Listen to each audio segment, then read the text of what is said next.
Welcome to the Weather Centre, everyone, for an update of your Thursday evening's weather conditions.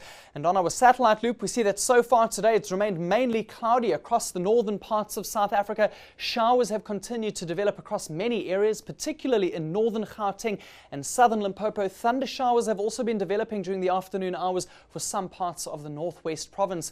It's been an especially cloudy and cold day across many parts of Mpumalanga and KwaZulu-Natal, with some places experiencing maximum temperatures in the lower to mid-teens.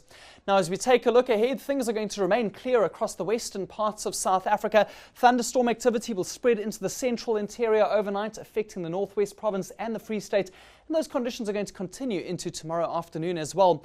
Morning fog patches for Friday over the Highvelds, including in Gauteng. And we're going to see things warming up quite nicely across the Eastern Cape and KwaZulu-Natal, while sunny skies continue across the west coast.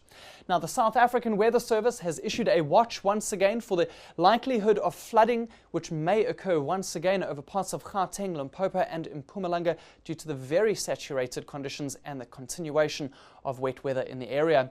Now, on our rainfall probability map, we see that light rain is still expected over most of KwaZulu-Natal, particularly in the northern parts. Otherwise, scattered showers still likely across that same region into southern Limpopo and across Gauteng, and for some areas over Mpumalanga. Isolated thunder showers developing into parts of the central Free State and the northwest province, and we'll still see some light rain and showery conditions once again for the northern parts of Limpopo overnight. Now, our wind stream animation beautifully indicates the location of a high-pressure system pushing out to the east of South Africa. This is allowing for lots of moist air to continue moving in over the northern parts, where things should remain cloudy over the next 24 hours. And that same air starts to swing around and push off the east coast of South Africa tomorrow afternoon. And this is what's allowing for the warming as that air descends down the escarpment areas.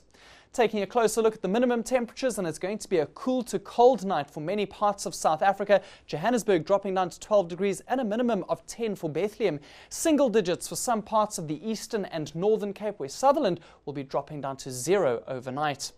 Tomorrow afternoon sees temperatures rising significantly over the far western and southern parts of South Africa, much warmer for the Eastern Cape and KwaZulu-Natal, upper 20s for most places, somewhat warmer in Gauteng as well, with Pretoria reaching a maximum of 26 on Friday afternoon. Looking ahead now to your weekend, and we'll see thunder showers on Saturday continuing to extend through the central and eastern parts of South Africa, dry and much warmer for Polokwane at 29. And on Sunday, thunder shower activity will be isolated onto the Highvelds, but scattered thunderstorms will develop for the Free State and Kimberley. You deserve to know more. eNCA.com